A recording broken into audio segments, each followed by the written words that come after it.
அடுத்ததாக நான் பேசுகிற தலைப்பு வந்து ஒரு குழந்தைக்கு தம்பியோ தங்கச்சியோ பிறக்கலை, அது எதனால் அப்படிங்கிறத பற்றி நான் இப்போ பேச போகிறேன்.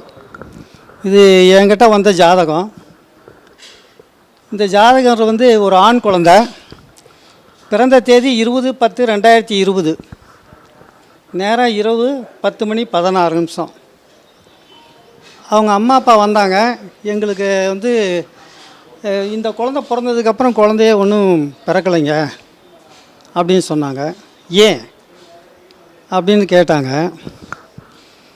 ஏன் அப்படின்னா, அவங்களுக்கு வந்து போய் செக்கப் பண்ணிட்டாங்க, எந்த குறையும் இல்லை. ஏன்னா குறை இல்லாதனால தான் முதல் குழந்தைய பிறந்தது.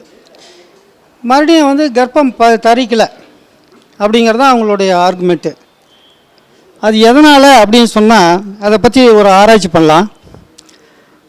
மிதுன லக்னம், இதுக்கு 3ஆம் வீடு சகோதர ஸ்தானம் சூரியன். அந்த சூரியன் வந்து நீச்சமாயிட்டார். இந்த சூரியன் என்ற வீட்டு அதிபதி, அதாவது புத்திரஸ்தானாதிபதி, அவர் போய் இந்த புத்திரஸ்தானத்துக்கு பாதகத்துக்கு போயிட்டார். இந்த சூரியன் பார்த்தீங்கன்னா செவ்வாய் நட்சத்திரம், சித்திரை நட்சத்திரம். இதில் வந்து சூரியன் நீச்சமாயிடுறாரு. இதில் 2 விஷயம் பார்க்கணுங்க. 3ஆம் அதிபதியும் நீச்சம், சூரியனும் நீச்சம். யார்? இந்த குழந்தையோட அப்பாவும் நீச்சம். இப்போ எப்படி வேணாலும் எடுத்துக்கலாம். இப்போ 3ஆம் அதிபதி நீச்சமானாக்கா அது குழந்தைய வந்து அவ்வளோ தூரம் வராது, தம்பியோ தங்கச்சியோ இருக்க விடாது. இப்போ அப்பா இல்லைனாலும் குழந்தையும் தங்கச்சியோ தம்பியோ வராது இல்லையா? 2 விதமாக எடுத்துக்கலாம். இப்போ 3ஆம் வீடு நீச்சம் ஆகிடுது, தங்கச்சியோ தம்பி பிறக்கலை. அப்போது இந்த இவங்களுக்கு குழந்தை பிறக்கணும் அப்படின்னு வச்சுக்கோங்க. அப்போது இந்த குழந்தைய இவங்க அப்பா கூட விடக்கூடாது, இவங்க அப்பா அம்மா கூட இந்த பையன் இருக்கக்கூடாது. அப்படி இல்லை அப்படின்னு சொன்னால் குழந்தை பிறக்கும். அப்போ அவங்க தாத்தா பாட்டிகிட்ட கொண்டு போய் இந்த பையனை விட்டுடலாம். அப்போ விட்டாச்சுன்னு சொன்னால் மறுபடியும் அந்த தாய்க்கு கரு தரிக்கும். இல்லைங்க, அந்த குழந்தை வந்து அப்பா அம்மா கூட தான் வளரும் அப்படின்னு சொன்னால் சூரியன் இருக்க மாட்டார். சூரியன் இருக்க மாட்டார். அவர் செவ்வாய் நட்சத்திரம், செவ்வாய் வக்ரமாக போச்சு. அவர் 6க்கு உடையவர். அப்பாவை பாதித்து விடும். அப்போ அப்பா இல்லைனாலும் குழந்தை பிறக்காது இல்லையா? இதுதான் கான்செப்ட். இது அடுத்தது இந்த சந்திரன் பார்த்தீங்கன்னு சொன்னால் கேட்ட நட்சத்திரம், புதன். கேதும் அதே கேட்ட நட்சத்திரமே, அது புதன். அப்போ இந்த குழந்தைக்கு வந்து பாதிப்பு வந்துடுதான், நோய் ஸ்தானம் வளர்த்துக்குது. இந்த குழந்தைக்கும் புற்றுநோய். புதனுடைய நட்சத்திரத்தில் இருக்காங்க. புதன் வந்து இங்கே பாருங்கள் வக்ரம் ஆயிட்டார். அவர் சுகத்துக்கு அதிபதி, லக்னாதிபதியும் அவர் தான். அவர் வக்ரமாக போய் சூரியனோட நீச்ச சூரியனோட போய் அஸ்தங்கம் ஆயிட்டார்.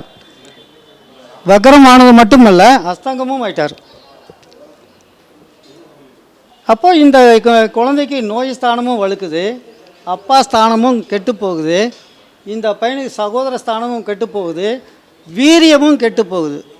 சரி, இந்த பையன் நாளைக்கு இவனுக்கு குழந்தை பிறக்குமா அப்படிங்கிறது, இந்த பையன் பெரியவனாகி கல்யாணம் பண்ணி குழந்தை பிறக்குமா அப்படின்னா அப்பயும் இந்த குழந்தைக்கு இவனுக்கு புத்திரஸ்தானம் பாதிக்குது, வீரியஸ்தானம் பாதிக்குது. அப்போ இந்த பையனுக்கு எப்படி குழந்தை பிறக்கும்? நோய் ஸ்தானமும் பாதிக்குது. சரி, இந்த இடத்துல சந்திரனும் நீச்சமாயிடுறார். நல்லா கவனிங்க. இந்த இடத்துல சந்திரனும் நீச்சமாகிறார், சூரியனும் நீச்சமாகிறார். அப்போ இந்த பையன் தாய் தந்தையை விட்டு வெளியே தான் வளரணும், தத்து போகணும். தத்து போயிட்டாருன்னா இவங்க அம்மா அப்பா நல்லா தான் இருப்பாங்க. இந்த பையன் இவங்களை 2 பேர்த்தையும் விட்டு பிரிஞ்சு வெளியே போயிட்டானா இவங்க அம்மா அப்பா நல்லா இருப்பாங்க. இல்லைங்க, இவங்க கூட தான் இருப்பாங்க அப்படின்னு சொன்னால் அவங்க அப்பா அம்மா பாதிப்பு ஏற்படும். இதுதான் இந்த குழந்தையுடைய பாதிப்பு. இப்போ இந்த குழந்தை பிறந்தும் வந்து அப்பா அம்மாவுக்கு பிரயோஜனம் இல்லை. நாளைக்கு இந்த குழந்தை வளர்ந்து இது குடும்பம் நடத்தும் போதும் பிரயோஜனம் இல்லாமல் போகுது. அதுதான் இதில் வந்து இந்த குழந்தையுடைய கான்செப்ட். புரியுதுங்களாங்க ஐயா? சரி. அப்போது இந்த குழந்தைய வந்து அப்பா அம்மா வந்து இந்த குழந்தைய வந்து தள்ளி வச்சு தான் இருக்கணும். அப்போ சின்ன குழந்தையிலேயே கூட இந்த குழந்தைய தத்து கொடுத்துடலாம். அப்படி கொடுத்தாச்சுன்னு சொன்னால் இவங்களுக்கு அடுத்த குழந்தை பிறக்க அவங்க நல்லா தான் இருப்பாங்க. அப்படி இல்லை அப்படின்னா இது பாதிப்பை கொடுக்கும் அப்படிங்கிறது தான் இது. என்னுடைய பேர் மாரப்பன். என்னுடைய செல் நம்பர் வந்து 7373573080 நம்பர். நன்றி, வணக்கம் ஐயா.